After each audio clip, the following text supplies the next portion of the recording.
നിങ്ങൾക്കറിയാമോ, ഒറ്റ രാത്രി കൊണ്ട് 1500ഓളം പേർ അപ്രത്യക്ഷരായ ഒരു നിഗൂഢ ഗ്രാമം നമ്മുടെ രാജ്യത്തുണ്ടെന്ന്. ചരിത്രവും നിഗൂഢതകളും കെട്ടുപിണഞ്ഞു കിടക്കുന്ന ഭാരതത്തിൻ്റെ അതിര്. രാജകൊട്ടാരങ്ങളുടെയും കോട്ടകളുടെയും നാടായ രാജസ്ഥാന് അങ്ങനെയൊരു കഥ പറയാനുണ്ട്. ഒരു ജനസമൂഹം മുഴുവൻ ഒരു രാത്രി കൊണ്ട് അപ്രത്യക്ഷമായ ഒരു ഗ്രാമത്തിൻ്റെ കഥ. ധാർ മരുഭൂമിയുടെ മണൽപ്പരപ്പിൽ ജയ്സാൽമീർ നഗരത്തിൽ നിന്ന് ഏകദേശം 18 കിലോമീറ്റർ തെക്ക് പടിഞ്ഞാറായി കാലത്തിൻ്റെ ഭാരം പേറി നിശബ്ദമായി നിലകൊള്ളുന്ന ആ ഗ്രാമമാണ് കുൽധാര. 1291 പാലിവാൾ ബ്രാഹ്മണർ സ്ഥാപിച്ച ഈ ഗ്രാമം വരണ്ട മരുഭൂമിയുടെ നടുവിലെങ്കിലും സമൃദ്ധമായ കാർഷിക വിളകൾക്ക് പേരുകേട്ട ഒരു സമ്പന്ന സമൂഹമായിരുന്നു. പക്ഷേ 1825 ഒരു രാത്രിയിൽ കുൽധാരയിലും അടുത്തുള്ള 83 ഗ്രാമങ്ങളിലുമുള്ള എല്ലാ മനുഷ്യരും ഇരുട്ടിൽ അപ്രത്യക്ഷരായി. 200 വർഷത്തിലേറെയായി ഈ ഗ്രാമം വിജനമാണ്. പൊളിഞ്ഞു വീഴാറായ കൽവീടുകളും ആളനക്കമില്ലാത്ത തെരുവുകളും ആകസ്മികമായി കടന്നുവരുന്ന സഞ്ചാരികളെ മാത്രം സാക്ഷിയാക്കി അവിടെയുണ്ട്. എന്നാൽ ഈ ഭീകരമായ നിശബ്ദതയ്ക്കും ഭീകരമായ പ്രതീതിക്കും പിന്നിൽ ഒരു കഥയുണ്ട്. അടിച്ചമർത്തലിൻ്റെയും ചെറുത്തുനിൽപ്പിൻ്റെയും ഒടുവിൽ ഗ്രാമത്തെ നൂറ്റാണ്ടുകളോളം വിജനമാക്കിയ ഒരു ശാപത്തിൻ്റെയും കഥ. കുൽധാരയുടെ ചുരുളഴിയാത്ത ആ രഹസ്യങ്ങളിലേക്ക് നമുക്കൊരു യാത്ര പോകാം.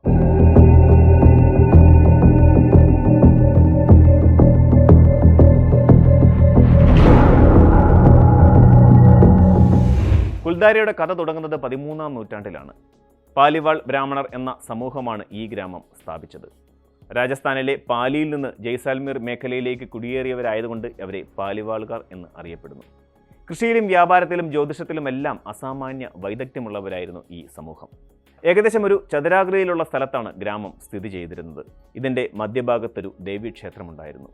3 ലംബമായ റോഡുകളും ഒട്ടേറെ തെരുവുകളും ഗ്രാമത്തിൻ്റെ ഘടനയെ സംഘടിതവും ആസൂത്രിതവുമാക്കിയിരുന്നു. ജയ്സാൽമീർ നഗരത്തിനടുത്തുള്ള തന്ത്രപ്രധാനമായ സ്ഥാനം, ഫലഭൂയിഷ്ടമായ മണ്ണ് എന്നിവയെല്ലാം കുൽധാരയെ സമ്പന്നവും തിരക്കേറിയതുമായ ഒരു വാണിജ്യ കേന്ദ്രമാക്കി മാറ്റി. കാക്കിനി നദിയിലെ ജലവും നിരവധി പടിക്കിണറുകളും അവരുടെ കാർഷിക വൃത്തിക്ക് ജീവനാഡിയായി വർത്തിച്ചു. ഏകദേശം 83ഓളം സമീപ ഗ്രാമങ്ങൾ കൂടി ഈ പാലിവാൾ ബ്രാഹ്മണരുടെ നിയന്ത്രണത്തിലുണ്ടായിരുന്നു. അവരുടെ അറിവും സമ്പത്തും കുൽധാരയ്ക്കും ചുറ്റുമുള്ള പ്രദേശങ്ങൾക്കും വലിയ അഭിവൃദ്ധി നൽകി.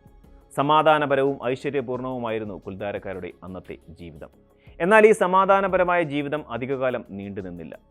19-ാം നൂറ്റാണ്ടിൻ്റെ തുടക്കത്തിൽ ജയ്സാൽമീർ രാജ്യത്തിൻ്റെ ക്രൂരനും അത്യാഗ്രഹിയുമായ ദിവാൻ സലീം സിംഗിൻ്റെ വരവോടെ കുൽധാരയുടെ വിധി മാറിമറിഞ്ഞു. ഭയപ്പെടുത്തിയും ക്രൂരതയിലൂടെയും ഭരണം നടത്തിയിരുന്ന സലീം സിംഗിന് ഗ്രാമമുഖ്യൻ്റെ സുന്ദരിയായ മകളിൽ കണ്ണുടക്കി. അവളുടെ സൗന്ദര്യത്തിൽ ഭ്രമിച്ച ദിവാൻ അവളെ തനിക്ക് വിവാഹം ചെയ്ത് നൽകണമെന്നാവശ്യപ്പെട്ടു. ദിവാന്റെ ഈ ആവശ്യം ഗ്രാമീണരെ ഞെട്ടിച്ചു. നിരവധി ഭാര്യമാരുള്ള സലീം സിംഗിന് തങ്ങളുടെ 16 വയസ്സുകാരി മകളെ വിവാഹം കഴിച്ചു കൊടുക്കാൻ ഗ്രാമമുഖ്യന് ഒട്ടും താല്പര്യമുണ്ടായിരുന്നില്ല.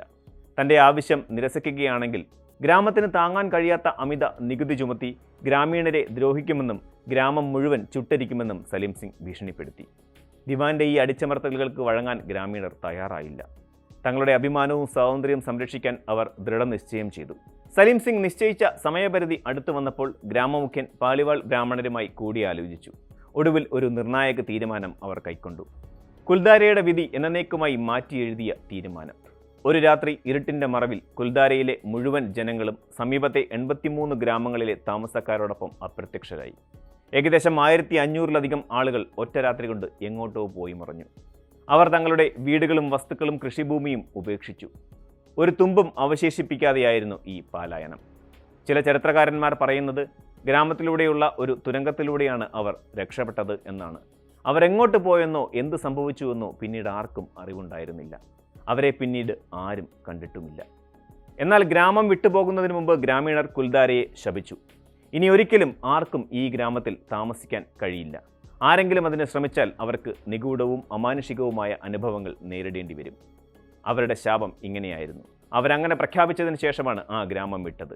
ആ ശാപം അത്രയേറെ ശക്തമായിരുന്നുവെന്നും ഗ്രാമവാസികളുടെ ആത്മാക്കൾ ഇപ്പോഴും കുൽധാരയിൽ ചുറ്റിത്തിരിയുന്നുണ്ടെന്നും തങ്ങളുടെ അന്തിമ ആഗ്രഹത്തെ ധിക്കരിക്കാൻ ആരെയും അനുവദിക്കാതെ ഗ്രാമത്തെ സംരക്ഷിക്കുന്നുണ്ടെന്നും പറയപ്പെടുന്നു. അടുത്ത ദിവസം സലീം സിംഗ് കുൽധാരയിലെത്തിയപ്പോൾ കണ്ടത് വിജനമായ ഒരു ഗ്രാമമാണ്. അയാളുടെ ദേഷ്യത്തിനും നിരാശയ്ക്കും അതിലില്ലായിരുന്നു.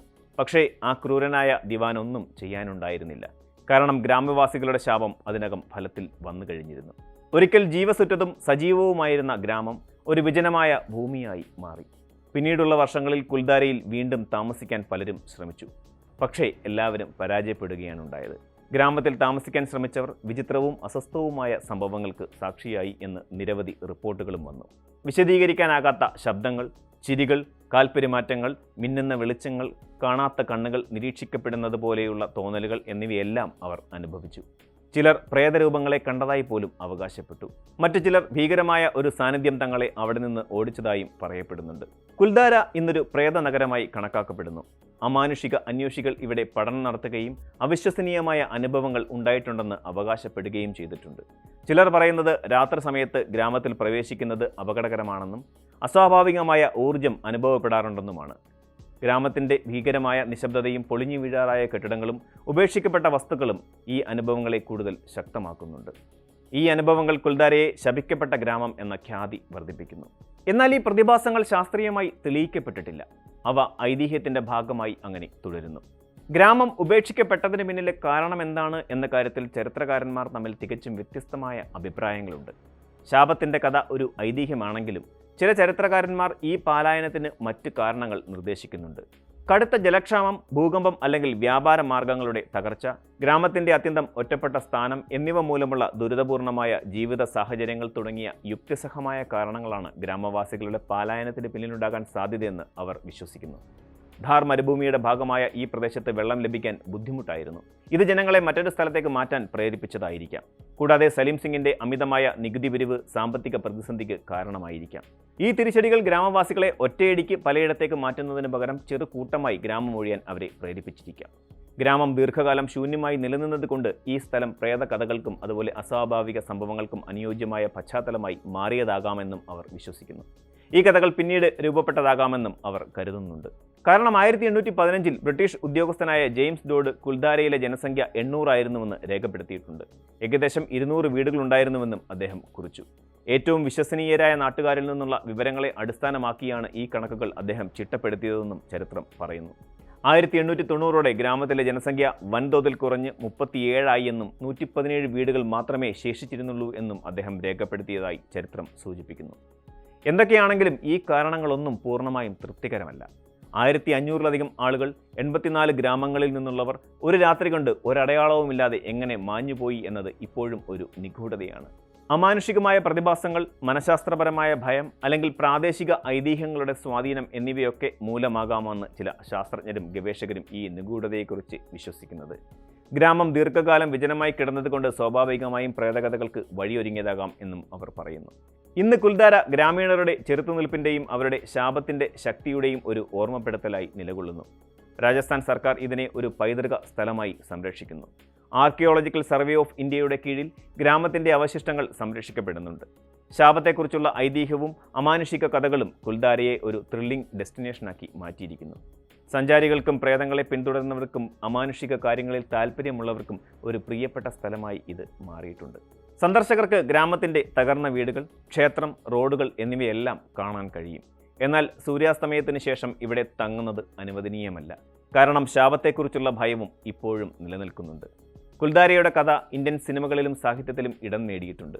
ഡോക്യുമെൻ്ററികളിലും ഹൊറർ സിനിമകളിലും ഈ ഗ്രാമത്തിൻ്റെ നിഗൂഢതയെ കൂടുതൽ നിഗൂഢമാക്കുകയും ചെയ്യുന്നുണ്ട്. കുൽദാരയുടെ കഥ ഒരു ശാപത്തിൻ്റെയോ അല്ലെങ്കിൽ അമാനുഷിക ശക്തികളുടെയോ അതോ മനുഷ്യൻ്റെ ജീവിത സാഹചര്യങ്ങളുടെയോ ഫലമോ ആണ് എന്നത് ഇന്നും ചർച്ചാ വിഷയമായ കാര്യമാണ്. ശാസ്ത്രം, ചരിത്രം, ഐതിഹ്യം എന്നിവയുടെ ഒരു സങ്കലനമാണ് ഈ ഗ്രാമത്തിൻ്റെ കഥ. സന്ദർശകർക്ക് ഇതൊരു വ്യത്യസ്ത അനുഭവമാണ്. ചരിത്രത്തിൻ്റെ അവശിഷ്ടങ്ങൾക്കിടയിലൂടെ നടക്കുമ്പോൾ ഒരു പഴയ കാലഘട്ടത്തിൻ്റെ ഓർമ്മകളും ഒരു നിഗൂഢതയുടെ ഭയവും നമുക്ക് അനുഭവിക്കാം. കുൽദാരയുടെ കഥ വെറുമൊരു പ്രേതകഥയല്ല, അത് പ്രതിരോധത്തിൻ്റെയും ആത്മാഭിമാനത്തിൻ്റെയും അനുഭവ കഥ കൂടിയാണ്. സ്വേച്ഛാധിപത്യത്തിന് കീഴടങ്ങുന്നതിന് പകരം തങ്ങൾ കാലങ്ങളായി കഷ്ടപ്പെട്ട് കെട്ടിപ്പടുത്തതെല്ലാം ഉപേക്ഷിക്കേണ്ടി വന്നാലും സ്വന്തം അഭിമാനവും സ്വാതന്ത്ര്യവും സംരക്ഷിക്കാൻ പ്രതിജ്ഞാബദ്ധരായ ഗ്രാമവാസികളുടെ ആത്മാഭിമാനത്തിൻ്റെ കഥ. ധാർ മരുഭൂമിയിൽ സൂര്യൻ അസ്തമിക്കുമ്പോൾ നിഴലുകൾ നീണ്ടു പടരുമ്പോൾ കുൽദാര നിഗൂഢതയുടെയും കൗതുകത്തിൻ്റെയും ഒരു ലോകമായി മാറുന്നു. ശാപഗ്രസ്തമായ ആ ഗ്രാമത്തിൻ്റെ ഐതിഹ്യം ഇന്നും നിലനിൽക്കുന്നു. അതിലംഘ്യമായ ആ കഥ കേൾക്കുന്നവരുടെ ഭാവനയെ ആകർഷിക്കുകയും ഉള്ളിൽ അസ്വസ്ഥത വിതറുകയും ചെയ്യുന്നുണ്ട്. ശാപം നിലനിൽക്കുന്നിടത്തോളം കാലം കുൽദാര ഒരു അമാനുഷിക ലോകമായി തുടരും. ഭൂതകാലം അവിടെ മരവിച്ച് നിൽക്കുന്നു. അമാനുഷിക ശക്തികൾ അവിടെ വാഴുന്നു. സാധാരണ ബോധങ്ങൾക്കപ്പുറമുള്ള അതീന്ദ്രിയമായ വാസസ്ഥലമായി കുൽദാര മാറുകയാണ്. ഇന്നും കുൽദാരയുടെ രഹസ്യം പൂർണ്ണമായി വെളിപ്പെടാതെ നിഗൂഢമായി തന്നെ അങ്ങനെ നിലനിൽക്കുന്നു.